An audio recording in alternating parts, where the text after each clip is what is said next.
Vamos a escuchar a Sara Santaolalla.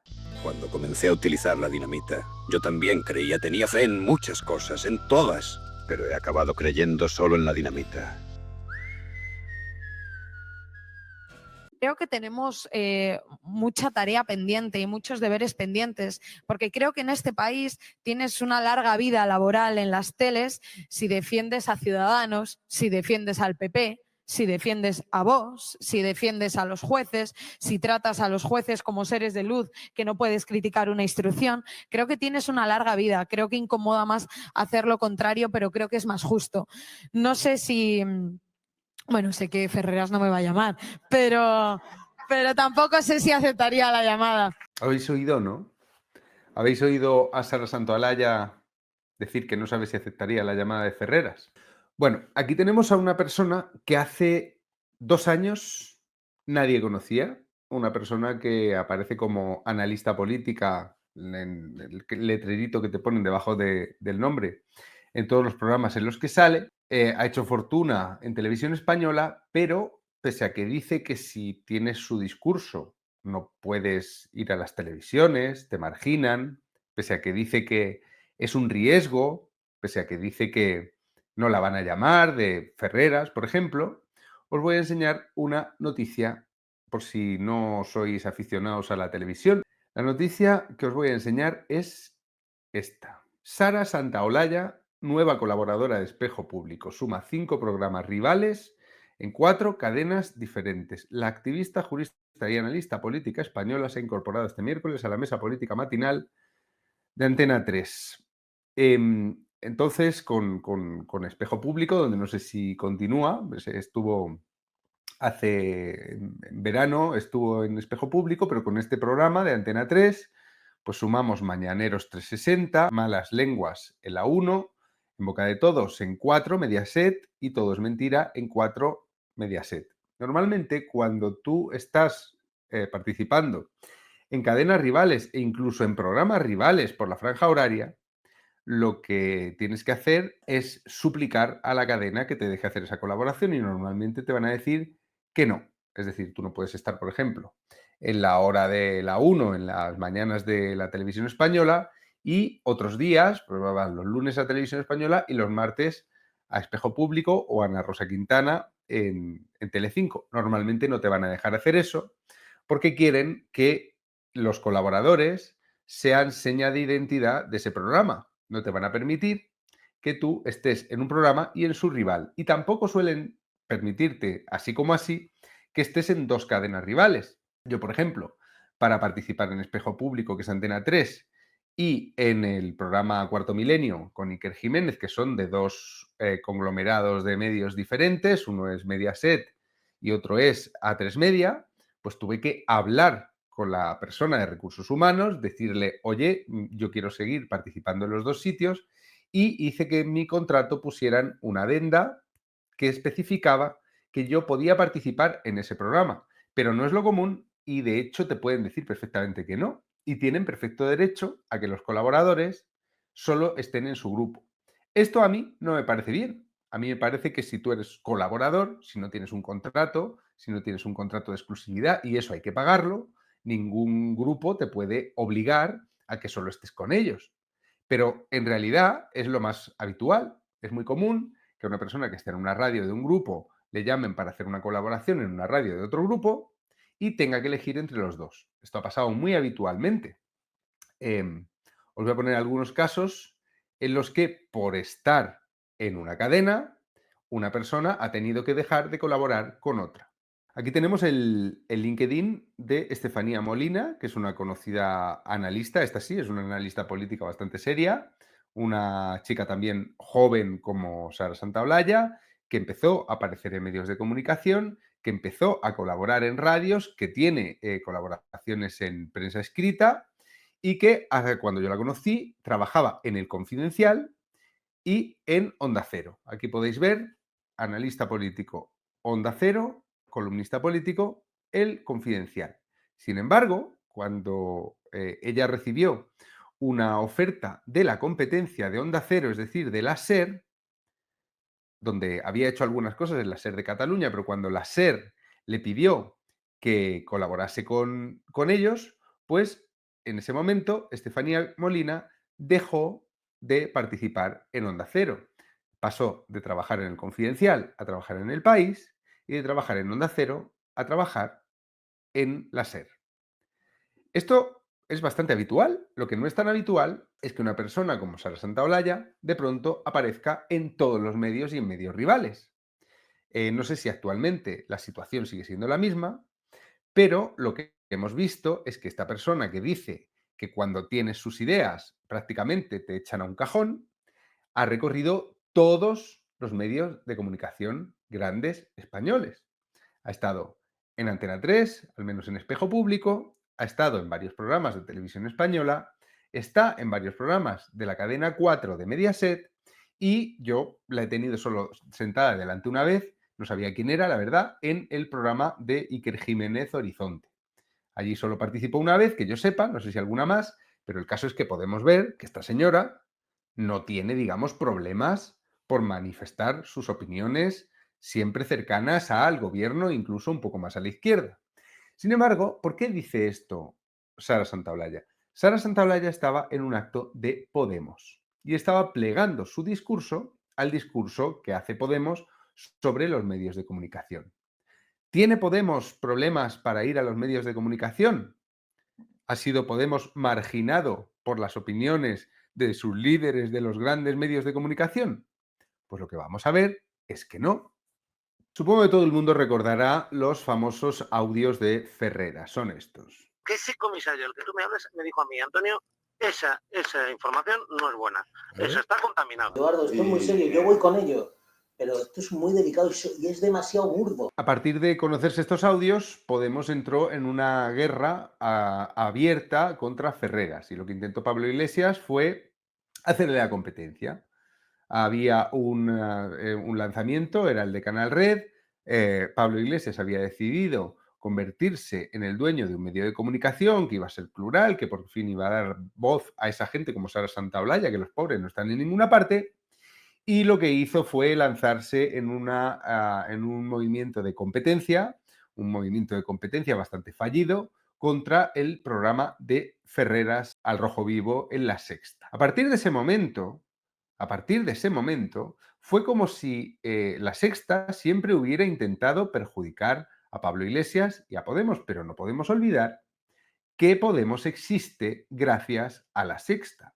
Fue en La Sexta donde durante los años buenos del podemismo se les mimó, se les encumbró y donde protagonizaron escenas tan cercanas a ese demonio de Ferreras como la que vais a ver ahora. Gracias por estar en directo, nos vemos aquí y nos vemos también en alguna comida de esas clandestinas secretas en un local público, en el restaurante, a la vista de todo el mundo. Ya sabe que algunos se ponen de los nervios, no se puede comer con Podemos, con el PP sí, con el PSOE también, con Podemos no, que son muy malos. Será un placer como siempre y la próxima pago yo, Antonio. No, eso no, siempre pago yo, yo a un político no le dejo nunca que pague. Un abrazo. Discutiremos. Un abrazo fuerte. Hasta pronto. Ahí tenemos a los malvados medios de comunicación, al malvadísimo Ferreras, el amigo de Florentino, marginando a Pablo Iglesias. No le deja pagar la cena, porque que un político le pague la cena a un periodista, pues siempre es una cosa un poco sucia. Bien, vamos a ver. El discurso que tiene la izquierda en este momento sobre los medios de comunicación es el siguiente. Según ellos, los medios privados, los medios como los medios de la órbita de A3 Media o de Mediaset, en Mediaset están las bestias negras del podemismo como Ana Rosa Quintana o Iker Jiménez. En A3 Media están otras bestias negras de la izquierda como Pablo Motos o como Susana Griso o como el propio Ferreras. El discurso que tiene la izquierda en este momento es que hace falta una televisión pública que sirva de contrapeso a estos malvados medios privados que no hacen otra cosa que intentar tumbar al gobierno. Bien, ¿qué es lo que están haciendo las izquierdas, Podemos, el PSOE, Sumar, con la televisión pública, de Televisión Española? Pues están convirtiendo Televisión Española en algo que se parece mucho más a Sara Santaolalla que la propia Sara Santaolalla. Esto es lo que la izquierda considera que es hacer periodismo de izquierdas.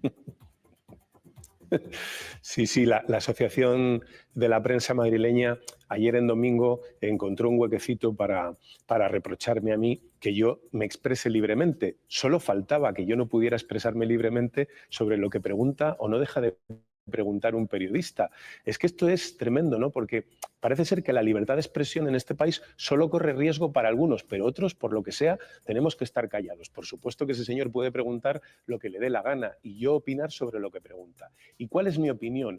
Mi opinión es que este señor, como otros muchos que bajo la apariencia de periodistas, lo que son verdaderamente son terminales políticas de determinados intereses, este señor se va a la Casa Blanca y no una vez, pregunta una y otra, todos los días hace la misma pregunta porque parece que lo que tiene es interés en que el señor Trump tome represalias con relación a España porque nosotros no hemos pasado por el yugo de tener que elevar nuestro gasto en defensa hasta el 5%. Algo, por cierto, que no hace ningún país del mundo, ni siquiera Estados Unidos. Ni siquiera en la Unión Europea hay un solo Estado, Polonia es el que más recursos se emplea en materia de defensa, que llegue a ese 5%. Hay una especie de empeño por parte de este señor que tiene la acreditación en la Casa Blanca de preguntar constantemente para que al señor Trump no se le vaya de la cabeza que España no llega al 5%.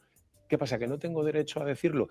En fin, a mí me gustaría que la Asociación de la Prensa Madrileña fuera menos selectiva a la hora de defender la independencia y la libertad de los periodistas, porque hay en algunos casos en los que se da mucha prisa en reprochar que uno haga una crítica sobre determinada línea periodística y en otros guarda pues un clamoroso silencio. En fin, así está la asociación y así está el prestigio en general del periodismo. Así está el prestigio en general del periodismo. El ministro de Transportes, Óscar Puente, se está refiriendo a David Alandete, que ha hecho 2 veces una pregunta a Donald Trump sobre qué piensa de la posición de España, por ejemplo, respecto a la negativa de Pedro Sánchez de llegar hasta el 5% del gasto en defensa que nos piden desde la OTAN. No sé qué tendría que preguntar David Alandete a gusto del ministro, a lo mejor tendría que preguntar pues si a Donald Trump le gusta la paella, o si a Donald Trump le gusta el flamenco, o qué piensa de Benidorm, del Benidorm Fest, si cree que Rosalía hizo bien o mal metiéndose por la Gran Vía, o cuáles son sus ideas alrededor del regreso de Amaya a la Oreja de Van Gogh. No sé si esas son las preguntas que Óscar Puente considera que un periodista corresponsal en la Casa Blanca tiene que hacer, español, al presidente de los Estados Unidos. Pero me interesa mucho cómo asiente Javier Ruiz mientras el ministro no solo critica a un periodista que hace su trabajo en la Casa Blanca, un periodista atacado por los de la órbita, por los periodistas de la órbita del gobierno, sino que también asiente cuando el ministro Óscar Puente llama a David Alandete terminal político. Javier Ruiz asiente cuando Óscar Puente llama terminal político a otro periodista. ¿No os parece curioso, gracioso, irónico que Óscar Puente llame terminal político a un periodista del ABC que ha hecho 2 preguntas a Donald Trump sobre lo que piensa Donald Trump de la decisión de España de mantenerse lejos del 5% el gasto en defensa? ¿Nos parece gracioso que sea Javier Ruiz quien asiente mansamente al ministro mientras critica a ese periodista llamándolo terminal político y además a la Asociación de Periodistas de Madrid que ha amparado el trabajo de este corresponsal?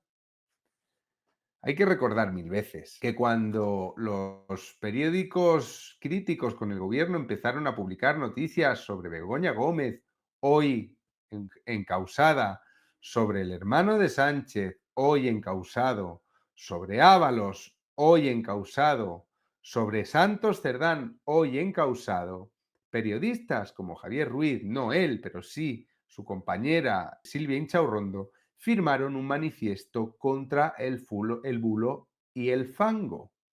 Firmaron un manifiesto contra las noticias. Firmaron un manifiesto contra la independencia periodística. Firmaron un manifiesto contra la verdad. Y justo a continuación de firmar aquel manifiesto, empezó la campaña del Partido Socialista del Gobierno por la invasión total de la parrilla televisiva a través de Televisión Española. Allí empezamos a conocer a Sara Santaolalla. A partir de la firma de ese manifiesto empezó a llenarse de perfiles como el de Sara Santaolalla, la Televisión Española y también otros programas de otras cadenas rivales, y a partir de ese manifiesto empezaron a multiplicarse los programas como el de Silvia Inchaurrondo, programas dedicados las 24 horas a dar propaganda del gobierno. Entonces, volviendo ahora a las palabras de Sara Santaolalla, a esa especie de victimismo chulito en el que nos dice que cuando se tienen sus opiniones no se puede trabajar en las televisiones, no te llaman de ninguna parte, pese a que ella está en todas, volviendo a esas palabras, a esa especie de queja chulita, ¿no será que Sara Santaolalla de lo que está hablando es de lo que pasará cuando el PSOE deje de gobernar?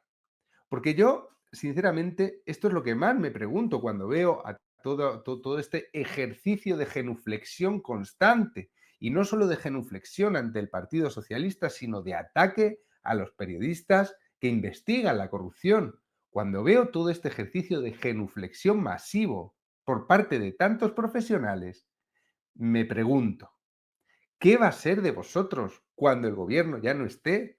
¿Qué va a ser de vosotros cuando, gracias a los cambios que introdujo el Partido Socialista en la toma de decisiones sobre el ente público, sobre Televisión Española, gracias a la invasión que el Partido Socialista metió en Televisión Española, recordemos, llenando de consejeros el ente justo al día siguiente de la Dana de Valencia?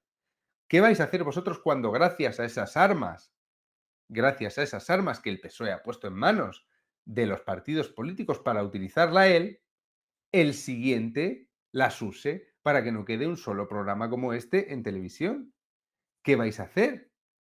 Los colaboradores de Canal Red, los colaboradores como Laura Arroyo, colaboradores de los programitas que tiene Pablo Iglesias de propaganda podemita en su canal de YouTube, están todos colocados en Televisión Española. ¿Acabará Sara Santaolalla, Javier Ruiz, Jesús Cintora, cuando cambie el gobierno, trabajando todos en Canal Red? ¿Habrá algún otro medio de comunicación donde el prestigio pisoteado por ellos mismos, haciendo genuflexiones a un gobierno, entrampado hasta las rodillas en casos de corrupción, cuando ese prestigio pisoteado les impida tener trabajo en la televisión, en cualquier canal, cuando ese prestigio pisoteado quede en evidencia desaparecido el control del Partido Socialista sobre esa televisión pública convertida en aparato de propaganda? ¿Acabarán trabajando todos en Canal Red? ¿Tendrán entonces más sentido las palabras de Sara Santaolalla, que dice que si tienes ese discurso no puedes trabajar en ninguna parte? ¿Acabarán entonces hablando los que han coopado por completo la televisión española de censura? Tendremos que escucharles entonces quejarse de que cuando se tienen las ideas que han dominado por completo Televisión Española no te dan trabajo en ninguna parte. Pues tengo la impresión de que no. Tengo la impresión de que no, porque al menos en los programas en los que yo trabajo en la televisión, la obsesión mayor es que haya pluralidad en las mesas. La obsesión mayor es que haya gente de izquierdas en las mesas dominadas o donde la mayoría son de derechas. O sea, siempre están buscando perfiles distintos porque las televisiones privadas quieren dirigirse a un público cuanto más plural, mejor. Naturalmente que tienen sus líneas editoriales y naturalmente que Ana Rosa Quintana no para de dar caña al gobierno. Ella ha decidido que ahí está su negocio. Ella ha decidido que ahí está la posición que tiene que mantener, aparte de que ella piensa así, para conseguir afianzar una audiencia. Sin embargo, tanto en esas televisiones como en las otras, normalmente, pese a que hay una línea editorial, se intentan buscar colaboradores de todas las ideologías. El problema que va a haber cuando no gobierne el Partido Socialista y Televisión Española cambie es que va a haber un superávit, va a haber demasiada oferta de gente que ha estado trabajando en esta televisión pública buscando trabajo en todas las televisiones privadas y en los huecos que le dejen en una televisión pública que espero que no sea política y propaganda 24 horas. Solo tenemos que imaginar, si desaparecieran dos programas de televisión española de los que dan al día, ya habría gente que no encontraría trabajo en ninguna parte. Son muchas mesas de colaboradores. En fin, visto el panorama, me parece que las palabras de Sara Santaolalla solo se pueden catalogar como cinismo en el presente y tal vez como profecía autocumplida en un futuro no muy lejano.